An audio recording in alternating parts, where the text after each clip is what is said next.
Good morning. I'm Jim McGovern, Congressman from Massachusetts and co-chair of the Tom Lantos Human Rights Commission.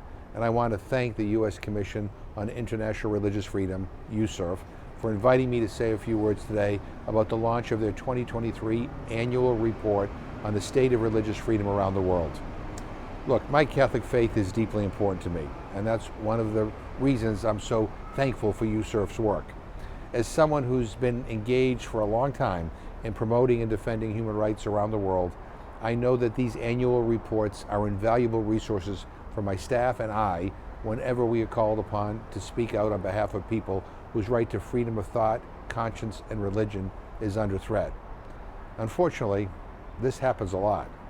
I've heard from Tibetans and Uyghurs facing existential risks in China, Rohingya Muslims displaced from Burma, and Ahmadi Muslims trying to survive in Pakistan, Christians facing discrimination in Egypt, and Muslims threatened by Hindu nationalism in India.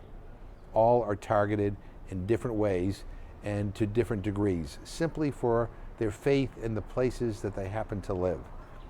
Let us be clear. When governments try to dictate what people are allowed to believe and then try to enforce those dictates by institutionalizing discrimination through law and policy, it is wrong, wherever and whenever it occurs, and we must push back.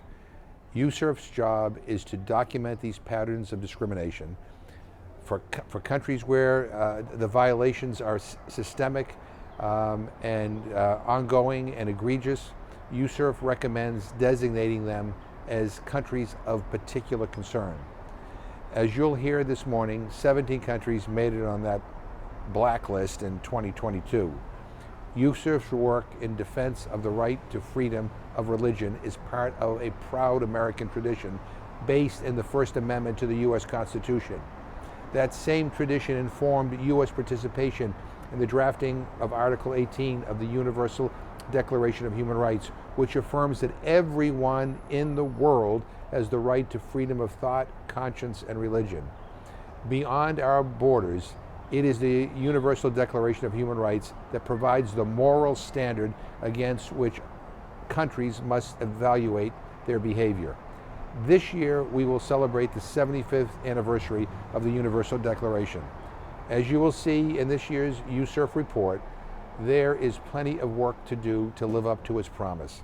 My hope is that this report will renew our commitment to do our best to make sure that religion is never used as an instrument of repression, but rather as a guide to embracing our common humanity.